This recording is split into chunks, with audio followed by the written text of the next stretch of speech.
वो रात बहुत ही तूफानी थी। ऐसा लग रहा था कि आसमान भी चिल्ला चिल्ला कर कह रहा हो कि जो डॉक्टर ईथन वेल्स करने जा रहे थे वो बहुत ही गलत है। अमेरिका के टेक्सास स्टेट में एक वीरान इलाके में वो लेबोरेटरी थी जहां डॉक्टर ईथन एक ऐसा एक्सपेरिमेंट कर रहे थे जिसकी भनक किसी को भी नहीं थी।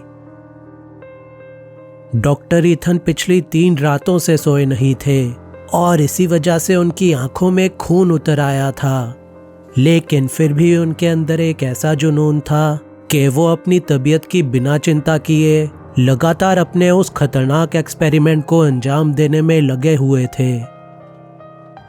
डॉक्टर ईथन की उस छोटी सी प्राइवेट लैब में बड़े बड़े न्यूट्रिएंट लिक्विड्स के टैंक रखे हुए थे और उस लैब में चारों तरफ इलेक्ट्रिक वायर्स का जाल भी बिछा हुआ था।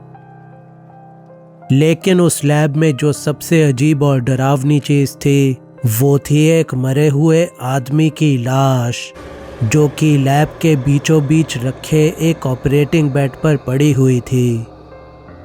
वो लाश दिखने में बिल्कुल भी आम नहीं थी।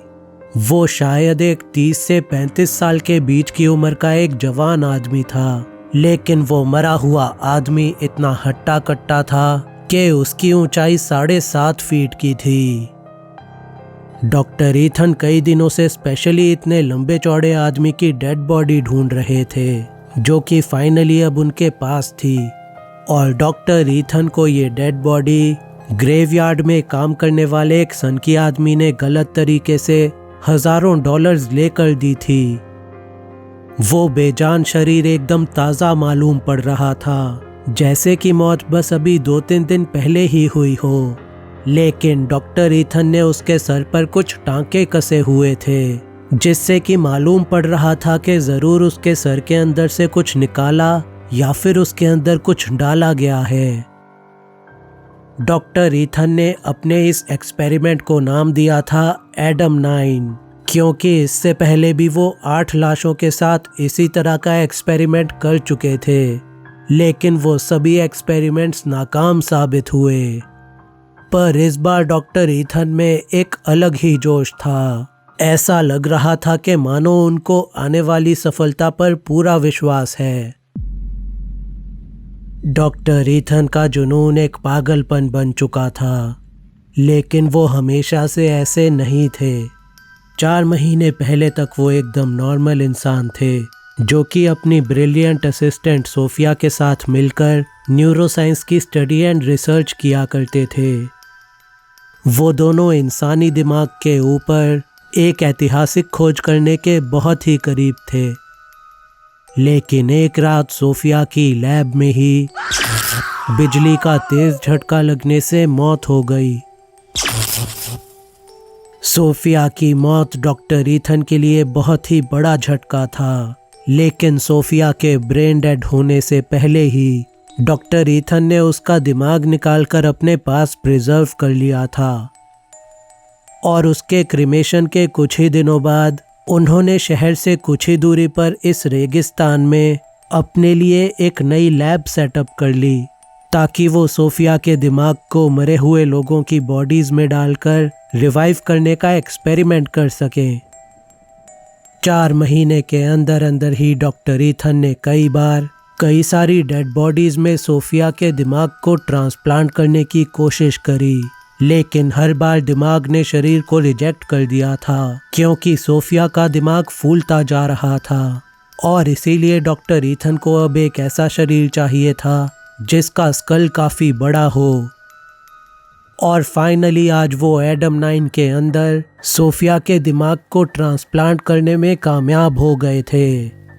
सोफिया के दिमाग को एडम 9 के अंदर डाले करीब 2 घंटे बीत चुके थे और उसको रिवाइव करने के सारे टेस्ट भी सक्सेसफुली कंप्लीट हो चुके थे, पर शरीर में वापस जान डालने के लिए एक तगड़े बिजली के झटके की ज़रूरत थी, और उसी आखिरी स्टेप को एग्जीक्यूट करने के लिए डॉक्टर ईथन ने एडम 9 के पूरे शरीर पर लाइव वायर्स अटैच कर दिए।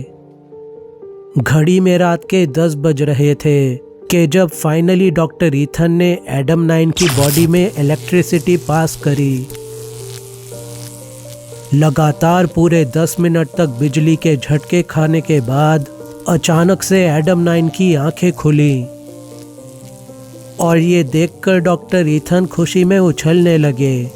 यस यस, मैंने कर दिखाया, दुनिया का पहला successful brain transplant. I can't believe it. Adam 9, अब तुम और मैं मिलकर साइंस को दुनिया की नई ऊंचाइयों तक लेकर जाएंगे। लेकिन जैसे ही डॉक्टर ईथन ने एडम 9 की बॉडी में करंट देना बंद किया, उसका शरीर एक बार फिर से बेजान हो गया। डॉक्टर ईथन भागते हुए एडम 9 के पास पहुंचे और उसे एक बार फिर से जगाने की कोशिश करने लगे, पर तभी अचानक एडम 9 ने एक बार फिर अपनी आंखें खोली और एक झटके के साथ उठकर बिस्तर पर बैठ गया। लेकिन तभी अपनी पूरी ताकत के साथ एडम 9 ने डॉक्टर ईथन का गला दबोच लिया और वो डॉक्टर ईथन का गला तब तक दबाता रहा कि जब तक डॉक्टर ईथन का शरीर नीला नहीं पड़ गया। डॉक्टर ईथन ने 4 महीनों तक जिस सोफिया को जिंदा करने में दिन रात एक कर दिए थे, वही सोफिया आज एडम 9 के शरीर के अंदर फिर से जिंदा हो चुकी थी।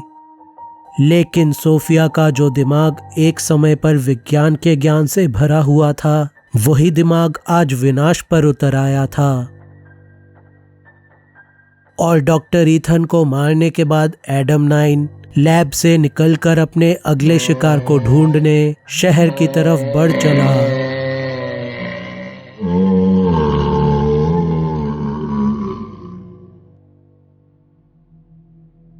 एक बहुत ही अजीब और डरा देने वाली खबर सैन एंटोनियो शहर से आ रही है, जहां कल रात एक अजीब सा दिखने वाला आदमी देर रात एक नाइट क्लब में घुस गया और उसने एक एक करके वहां मौजूद 7 लोगों की हत्या कर दी।